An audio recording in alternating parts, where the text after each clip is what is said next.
young girl growing up in a sexually charged society, America. As she gets older and her body starts to change, being heavily influenced by social media, pop stars, and advertisements, she begins to feel insecure.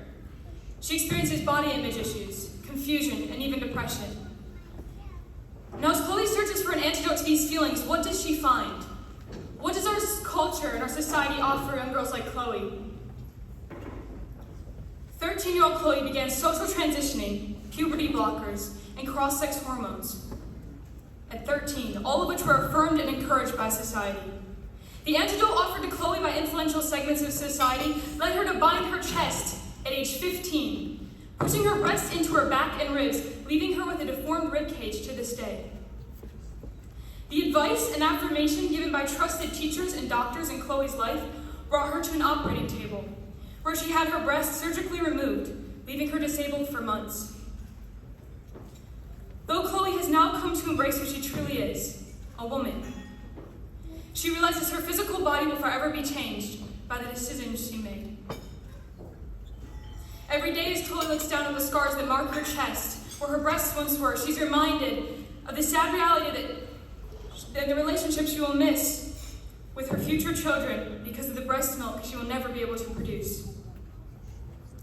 Her heart breaks for a generation that is now being told it is healthy and normal to mutilate properly functioning parts of your body. Chloe fears for the children that are not being encouraged to embrace who they truly are. A generation that is being utterly confused and led astray. How far will it go before we tell the truth? How bad does the mental health of young Americans have to get? How many more children must suffer before we break our silence? We remain silent when we are told love is free. We remain silent when we are told love is love, and 2 men and 2 women were no different than our mother and father. We remain silent and told to affirm and tolerate. Now, we are forced to celebrate. America has divorced love from its true meaning. True love demands that we state what is true. Sacrifice, deep care and concern for others above ourselves has been replaced with acceptance of anything anybody else does. As a result, families are breaking down. Rates of abuse and suicide have never been higher amongst young Americans, and the LGBTQ has never been more affirmed, celebrated, and pushed. The young, impressionable, and vulnerable are falling victim to the LGBTQ movement, a movement that openly supports the breakdown of the nuclear family, a pillar in our society, and a movement hell-bent on destroying the innocence of little children through sex education, drag queen story hours, and propaganda.